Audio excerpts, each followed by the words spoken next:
어떤 소식을 나눌까 여러모로 고민하다가 아까 분주하게 이해하는 거 보이셨죠? 예. 아무래도 이건 꼭 전해야겠다 싶어서 또 이야기를 바꾸느라고 분주하게 일했습니다. 먼저 시작하기 전에 제가 선교했던 영상, 짧게 나온 소개 영상이 있는데요. 그 영상을 한번 보시겠습니다. 소리가 나오겠죠? 저는 아까 소개받은 대로 법학 중앙대학교에서요 법대를 졸업을 하고 이제 사실 사법고시를 준비하던 그때쯤이었습니다. 근데 제가 그때 깨달았던 게 나는 과연 그리스도인인가? 라는 질문이 들었어요. 그래서 그리스도인이라면은 그래도 살면서 한 번쯤은 예수님 만나 봐야 되잖아요.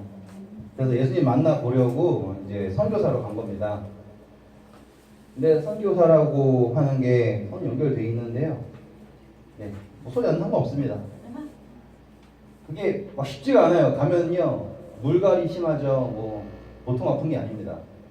그런데 하나님께서는 저에게 이제 할 수 있는 최선의 시도를 항상 하게 하시고요. 처음에는 갑자기 에코가 나오네요. 여기 예, 원장님 처음이 좋았습니다. 지금 에코 노래를 불러야 될 것 같아요. 에코가 나오네요. 제가 그거 할게요. 보시면은 이게 양쪽 다리가 다 썩어서 이제 잘라야 된다고 했던 아이가 있었어요. 제가 이걸 가능 못했어요. 뭐 시간이 안 주셔가지고. 그런데 이 아이가 낫게 되는 과정 속에서 제가 변화를 얻었습니다. 그리고 그것이 그냥 병든 사람 낫게 했어 이게 아니라요. 하나님께서 함께 하신다라는 확신을 갖게 된 계기가 된 것 같아요. 그리고 그 아이가 안전병이었어요.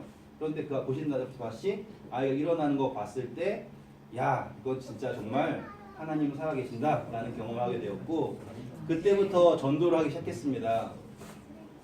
저는 말했듯이 저는 신학을 하지 않아서 전도라는 걸 살면서 목사님이 하는 건 제가 하는 게 아니라 생각했어요. 그런데 말씀이 제 안에서 불타오를 때 보시는 바와 같이 수많은 곳에서 집회하는 게 보이시죠? 예, 약 800여 개의 너가 넘는 마을 돌아다니면서 전도를 했고요. 정말 쉬지 않고 했던 것 같아요. 그리고 하나님께서 저에게 정말 과분한 축복수를 주셔서 말씀을 전할 때 제가 오히려 배우고 영감을 받으며 선교를 할 수 있는 시간이었던 것 같습니다. 게다가 하나님께서는 또 저에게 또 거듭남의 기회를 주셨어요. 이것은 제가 거듭나는 기회가 넘어서요. 다른 사람들이 거듭난 것을 증인으로 서 있으면서 느끼는 기쁨인데 이 보시는 사진들이 다 침례식 사진들이에요. 보면 다 옆에 제 얼굴 하나씩 다 있죠? 다 보입니다. 저희 하얀 건 다 저예요. 지금 이 사진들이 제가 그냥 대강대강 모은 사진이지만 이게 제가 장가가기 전에 찍은 거예요. 그때 침례자가 5,036명이 나왔어요. 그리고 지금 현재는 제가 직접 또는 간접적으로 약 7,000명 정도의 침례자를 하나님께 돌렸습니다. 아멘. 그리고 사랑하는 부인을 인도에서 만나게 되었고요. 그리고 현지 사람처럼 살겠죠. 아침에는 방문, 그리고 저녁에는 말씀 전도.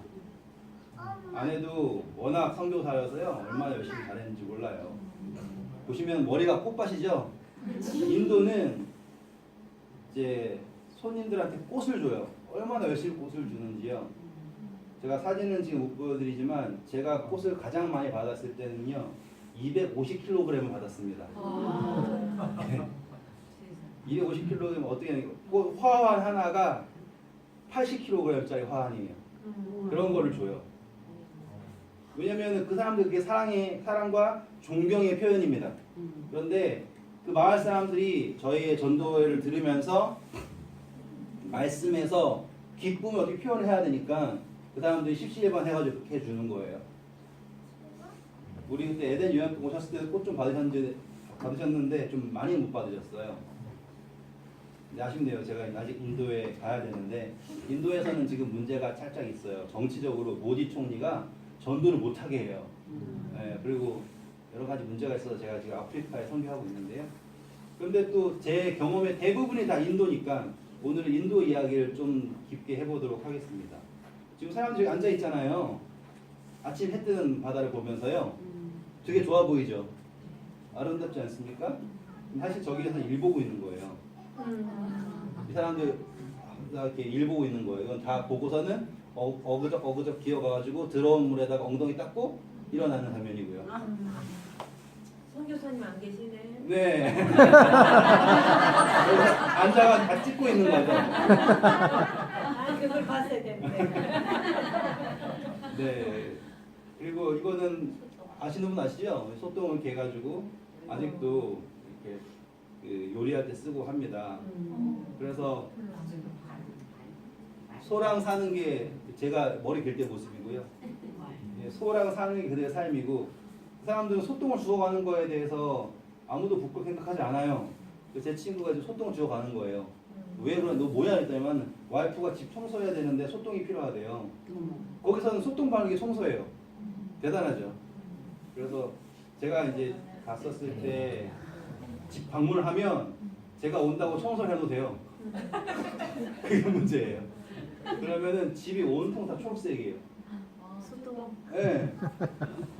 그리고 교회도 청소를 소똥으로 해요. 그래서 아주 근데 이게 생각에 따라 나름이지만 이 소똥 자체가 마르면 코팅이 됩니다.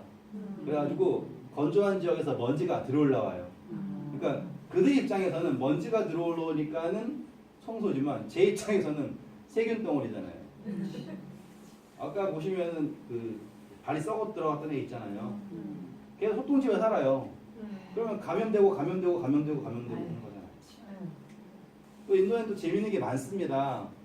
지금 제가 나무에서 열매 하나 땄죠. 이게 이제 메라라고 하는 열매인데요. 이 열매가 뭐냐면 샴푸 열매예요. 여러분 샴푸 그거가 인도에서 개발됐어요. 저 열매를 물에다가 집어넣고 저렇게 하면 거품이 나요. 거품이 엄청 잘 나죠. 한 3개, 남자 같은 경우는 한 열매 3개면 머리를 감고 남아요. 문지르면 거품 나면 보이시죠? 손가락이 막. 그런데 이게 엄청난 알칼리예요. 엄청난. 감으면 이렇게 돼요. 이렇게. 그런데 정말 이게 때가 지워지는 것 같아요. 그래서 저게 뭐 샴푸도 나오고 하는데요. 저런 것도 있고요. 그런데 이제 인도에서의 가장 특징은 뭐냐면 이 귀신입니다. 귀신 들린 사람 만나본 분 계세요? 무당분 말고요. 귀신 들린 사람 만나려면 인도에 가시면 돼요. 웬만하면 한 마을에 한두 명 꼭 있어요. 왜냐면 인도에 가시면 제가 여러분들의 뭐 지금 목사님 말로는 여기 비신자도 계시고 신자도 계신다 그러는데 쟤는 다 신자로 보이지만요. 이게 신들린 사람들이 되게 많아요. 그리고 가시면 골목마다 신전이고요. 집 안에마다 다 신이에요. 원숭이신, 코끼리신, 사자신, 뭐드신 뭐 다 신이에요. 거의 동물농장이에요. 그걸 믿으니 그 사람들은 뭐랑 가장 가깝냐면 신과 가장 가까운 나라가 인도라고 할 정도로 모든 생활이 다 신이에요. 그리고 인사도 나마스테라고 하는데요. 뭐 나마스카람 뭐 이렇게 나가요. 근데 그게 경배합니다예요. 이해되시죠? 그래서 나마스테 그게 경배합니다. 인사도 서로 경배합니다라고 하고요. 우리는 누구 씨 하잖아요. 거기는 뭐뭐 수아미 그래요. 그게 신이라는 뜻이에요. 예, 그 정도로. 그리고 거기에는 매 월마다 이번 달에는 누구의 그러니까 크리스천의 추종자들이 금식하는 주간. 이번 달에는 누구의 추종자들이 금식하는 주간. 이렇게 주간이 있어요. 그래가지고 그 사람들이 금식을 하는데 여러분 성경에 예수님께서 며칠 동안 광야에 계셨습니까? 40일이죠. 힌두교도 똑같아요. 40일 동안 금식을 합니다. 그런데 재미있는 것은 이 이슬람하고 섞여 있어요. 여러분 마라단 기간 아세요? 라마단. 죄송합니다. 라마단. 발이 꺾였네요. 라마단 기간에 이슬람 사람들이 어떻게 금식하는 줄 아세요? 40일 동안? 그렇죠. 예. 그건 솔직히 금식이 아니잖아요. 그래서 라마단 기간에요. 제가 이제 아는 분이 중동에서 일했다고 하는데 라마단 기간이 타락하는 기간이래요. 오히려. 어떻게 하냐면 그 사람들이 법을 지키기 위해서 낮과 밤을 바꿔버려요. 그래서 낮에는 자요. 물 한 모금 안 마시고 자요. 그리고 딱 해가 지는 순간 그냥 광란에 파티를 벌인대요. 근데 인도는 그러진 않아요. 근데 인도는 어떻게 하냐면 신발을 신지 않습니다. 성경에 모세가 예수님 떨기나 만났을 때 뭐라고 합니까? 내 신을 벗으라고 그러잖아요. 그 사람들도 신을 안 신어요. 신을 신고 신전에 들어가는 거는 모욕이고요. 어떤 가게에 갔는데 그 가게에 신상 있잖아요. 그럼 그 가게는 꼭 신발 벗고 들어가야 돼요. 신발 신고 들어가면 그 신에 대한 모욕이에요. 되게 특이한 문화가 이제 중첩이 되어 있습니다. 그래서 그 사람들은 40일 동안 아내도 만나면 안 되고 따뜻한 물로 샤워하면 안 되고 막 여러 가지 조건을 지면서 40일 동안 금식을 해요. 그리고 그 사람들은 그 하는 기간 동안 수아미예요. 자기 이름 안 부르고요. 그냥 수아미 하고 다녀요. 다 신이라는 거죠. 그만큼 열심히다 보니 당연히 뭐가 아까 말씀드렸던 대로 신 받는 거예요. 여러분 무당들이 신 받는 게 쉬울까요? 어려울까요? 엄청 어렵대요. 여러분 그 간증을 들어보셨는지 모르겠지만 신 받는 건요 그냥 되는 게 아니라 그 성산이 있다고 합니다. 그 성산을 맨날 돌아야 되고요. 뭐 목욕제기부터 아주 까다로운 절차가 되어서 몸이 아주 깨끗해져야지만이 신내림을 받아요. 그것도 택하 받는 사람만. 제가 신내림을 받았던 경험에 대해서는 전할 수 없지만 인도는 그런 사람이 워낙 많아요. 그래서 가시다 보면 침례식 하는 와중에 늦게 된 사람이 있고요. 그리고 그 나이에 많고 적음 상관없이 지금 초등학생 아이인데도요 귀신에 들려가지고 있는 경우가 많아요. 무서워요. 제가 이제 귀신 들린 이야기를 짧게 전해드리면 제가 귀신 만난 이야기 전해드리면 제가 전도회를 하고 있는데 갑자기 한 여자와 아이라고 하기에는 뭐라고 할까? 열몇 살 된 여자랑 그리고 한 부모가 왔어요. 근데 딱 보니까 여기에 빨간 점이 딱 꽂혀 있어요. 인도 사람이 이마에다 빨간 점이 딱 있으면 그 사람이 힌두교예요. 여기 빨간 줄이 있더라 결혼했다는 뜻이고요. 그리고 여기 발목에 발가락에 반지가 있잖아요. 발가락에 그럼 그 사람이 결혼한 거예요. 근데 나이가 많이 들었는데 발가락에 반지가 없으면 미망인. 그리고 여자면 여기 금색 줄로 된 목걸이가 있어요. 금색이면 돼요. 거기 그게 있으면 결혼을 한 거예요. 이게 딱 그 결혼의 연애 딱이에요. 그래가지고 결혼한 상징이 여기 빨간 줄, 요거, 그다음에 발가락에 발가락지, 그게 결혼인데요. 여자아이는 그런 게 없어요. 그리고 근데 대신 점이 있는 거 보니까 힌두교예요. 근데 힌두교가 저희 교회에 예배를 보러 온다는 건요, 말씀드리면 불가능해요.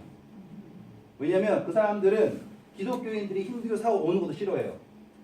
왜냐면 각 종교는 그냥 인정해줘요. 다시 말하면 힌두교 사람들요 크리스마스 날 좋아해요. 왜냐면 인도에서 가장 큰 신전에 신성 중에 하나가 예수님이에요. 그래서 코끼리 옆에 예수님이 이렇게 이러고 있어요. 그리고 예수님 옆에 그 헌금통 있어가지고요 거기에 돈 넣고 가요. 그리고 그 정도로 신에 대해서는 오픈인데요. 그 신자가 다른 신전에 가는 거 있잖아요. 거기에 대해서는 되게 배척해요. 다시 말하면 힌두교 사람이 저희 교회에 온다라는 건요 상당히 어려운 일이에요. 게다가 그 사람들은 복이라는 개념을 물질로 인정하거든요. 그래가지고 복을 받는 거는 높은 신이죠. 그리고 복을 덜 주는 거는 낮은 신이에요. 그러면 기독교는 그 사람들 입장에서는 낮은 신이어서 취급을 안 해주는 거예요. 근데 이 힌두교인데 예배 시간에 왔네요. 그래서 제가 어떻게 왔나 하고서 있는데 이 예배가 끝날 때쯤 되니까 갑자기 여자아이가 발작을 일으키는 거예요. 근데 간질 환자 만나보셨죠? 네. 지금 간질 환자와의 차이가 있다면 간질 환자들은 눈이 뒤집히죠. 그런데 이 귀신 들린 분들은 눈이 안 뒤집혀요. 그리고 눈이 이렇게 동공이요 확 늘어나 있어요. 뭔가 다른 걸 보는 것처럼. 얘도 보면 초점이 없죠. 이렇게 확 늘어나가지고 발작을 하는데 엄청나게 힘이 세요. 그래가지고 그 아이가 발작을 하니 거기에서 사람들이 누굴 볼까요? 얘를 보죠. 저를 보죠. 애가 낫게 하라는 거예요. 그리고 부모도 낫게 하려고 신전 찾아다니다가 여기도 신장이다 싶어서 온 거죠. 저는 처음 봤어요. 그런 상황을. 그래가지고 저는 무서워 도망치려고 싶은데 도망칠 수도 없고, 왜냐면 입구에 앉아 있으니까. 그러다가 이제 우여곡절 끝에 제가 이제 기도를 하게 됩니다. 그런데 정말 신기한 건요. 제가 이 아이를 처음엔 되게 무서웠어요. 무섭다가 생각했는데 마음속에, 야, 귀신이 왜 귀신 들린 사람을 교회로 데리고 왔지? 그럼 생각해보면 그게 가능합니까? 귀신이 사람을 데리고 교회로 갈까요? 안 가죠. 그러면 교회에 왔다라는 거는 귀신이 데리고 온 걸까요? 아, 그런 거예요. 제가 갑자기 그 논리가 딱 선 거예요. 그러니까 그 논리가 서고 나니까, 아, 이건 하나님이 데리고 오신 거네. 그러면 하나님이 귀신 들린 힌두교인을 교회에 데리고 왔으면 저 창피주로 데리고 왔을까요? 낫게 하려 데리고 왔을까 생각하는 거예요. 그러니까 낫게 하려고, 아, 그렇구나 한 순간 제 마음이 싹 풀리면서, 아, 이 아이가 좀 치근하더라고요. 아까 말씀드렸죠. 귀신 들린다는 건요, 이 아이가 못돼서 걸린 게 아니에요. 여러분, 귀신 들린다는 사람 중에서 살인자 보셨어요? 없어요. 귀신 들렸다는 사람들은요, 대부분 착한 사람들이에요. 마음이 엄청 연약한 사람들이라고요. 이 아이도 엄청 착하게 생겼어요. 너무 착하게 생긴 거예요. 얼굴 보여드릴까요? 이해해요. 착하게 생겼죠? 저보다 착하게 생겼어요. 누가 봐도 착해요. 그런데 애가 귀신 들린 거예요. 그러니까 제 마음속에 오히려 연민이 생기더라고요. 그리고 처음에는 무서워했던 제가 그 아이를 안고 기도할 수 있게 되었어요. 그리고 저의 기도는 하나님께 받은 응답이 있다면 그거예요. 항상 기도에는 회개예요. 회개의 기도가 무엇이냐면, 의인의 기도는, 예? 능력이 크다. 우리 교회 가시면 야고보서 쫙 있잖아요. 이렇게요. 믿음의 기도는 하잖아요. 그 전에 보시면 의인의 기도가 나와요. 그래, 너희가 서로 죄를 고백하고 라는 성경절이 나옵니다. 그 말은 무엇이냐면, 의인은 없잖아요. 하나도 없죠. 그런데 언제요? 우리가 회개하는 순간, 그때 우리를 칭의하시는 거예요. 의롭다고 칭해 주시니까 의인의 기도가 응답이 될 수 있는 것은 항상 회개가 선행되어야 된다는 거죠. 제가 회개를 하고 아이를 위하여 기도할 때 정말로 아이가 나은 거예요. 아멘. 제가 그래서 지금 보시면 빨간 거 지워졌죠? 여기 보시면 거뭇거뭇하죠? 하도 발라가지고 피부가 죽어가지고 검해진 거예요. 그 사람들은 그 빨간 걸 맨날 바르니까 피부 안 걸린 사람도 있어요. 그 색소 때문에. 그러니까 그만큼 항상 그거 지우고 침례받은 장면이에요. 하나님께 영광이죠, 그렇죠? 근데 더 무서운 사람이 있었어요. 눈빛 보이시나요? 이분은, 저 아이는 이제 걸린 지 얼마 안 됐고, 이분은 20년. 지금 눈빛도 무섭죠? 그냥 뼈밖에 없고요. 근데 이분도 전도집회 하는데 이분은 정말 대단했어요. 이제 제가 이제 노래를 부르는데, 제가 왠지는 모르지만 인도에서는 이제 노래를 부를 때 북을 쳐요. 그러면 이렇게 박자가 올라가잖아요. 그러면 누구든지, 그래서 우리 무당들도 항상 뭐 합니까? 굿할 때 빵빵빵빵 하면서 계속 템포를 올리죠. 그러니까 이 아줌마가 반응을 했나 봐요. 갑자기 끝나는 노래 부르고 있는데 갑자기 막 할렐루야 그러면서 난리를 치는 거예요. 근데 이 아주머니는 좀 더 강력했어요. 이 아주머니를 사람들이 잘 알고 있는지 발작을 하자마자 남자 6이 더 들어붙었어요. 그런데 문제는 이렇게 하면 3명이 날아가요. 진짜로. 이렇게 하면 3명 날아가고요. 이렇게 하면 3명 날아가요. 이런 식이에요.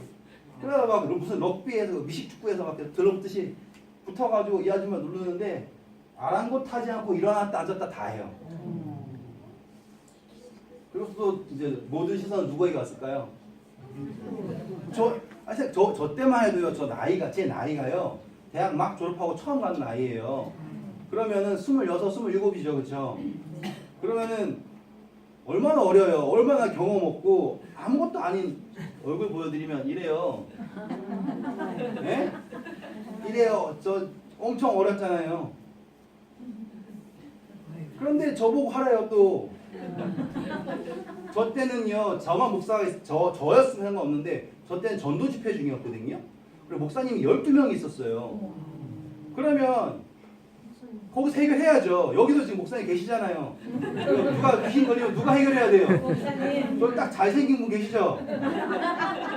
그분이 해야 되는 거예요. 그런데 그게 저한테 오더라니까요. 나가 떨어져 저한테 왔어요. 근데 제가 이분은 눈빛 보시면 알겠지만 저 귀신 들린 눈빛은 이제 더 무서워요. 짐승이 잡아먹을 것 같은 눈빛이에요.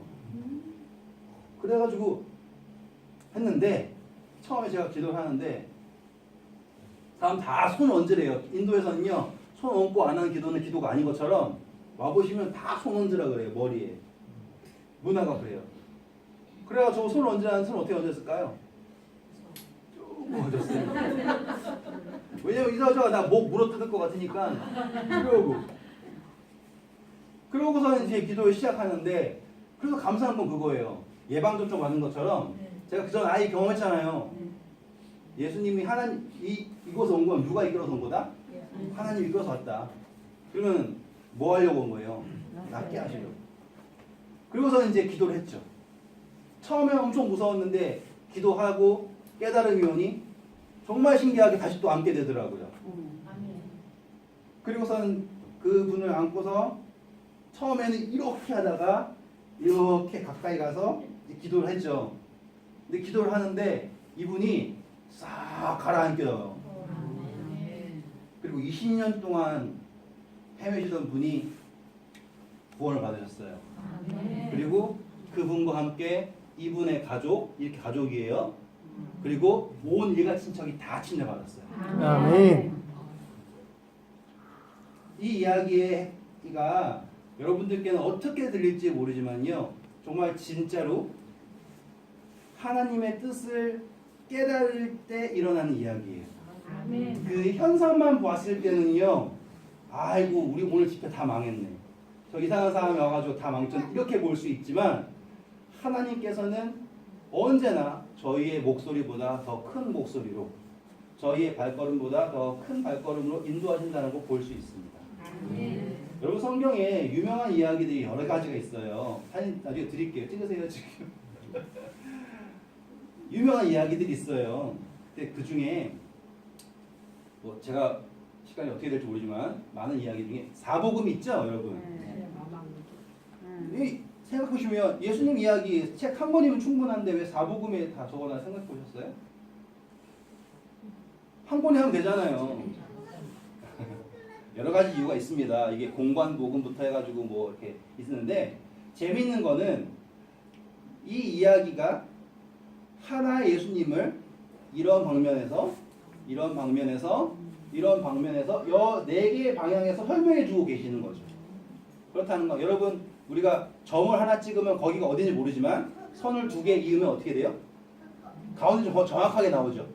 똑같이 예수님을 1차원적으로 알려면 한 책만 보면 돼요. 근데 2차원적으로 보시려면 두 책 보시면 되고요. 입체적으로 보시면 세 책 보시면 되고요. 그 3차원이 움직이는 거 보려면 살아계신 예수님 보려면 우리는 사복음서를 보시면 된다고 생각하시면 돼요. 그렇게 책이 여러 개 나눠져 있는 거예요. 그런데 이 책들이 신기하게 같은 이야기를 계속하는 게 있어요. 중요한 이야기 같이 하겠죠. 예수님 태어난 거 중요할까요? 안 중요할까요? 그런데요. 안타깝게도요. 마태복음, 누가복음밖에 기록하지 않아요. 마가복음에 안 나오고요. 요한복음에 안 나와요. 이상하지 않아요? 예수님이 태어난 거 중요할 것 같은데. 성경에 나와 있는 이야기 중에 중요한 건요. 목적적으로 적혀져 있고 그리고 정말 중요한 것들은 네 복음에 다 나오고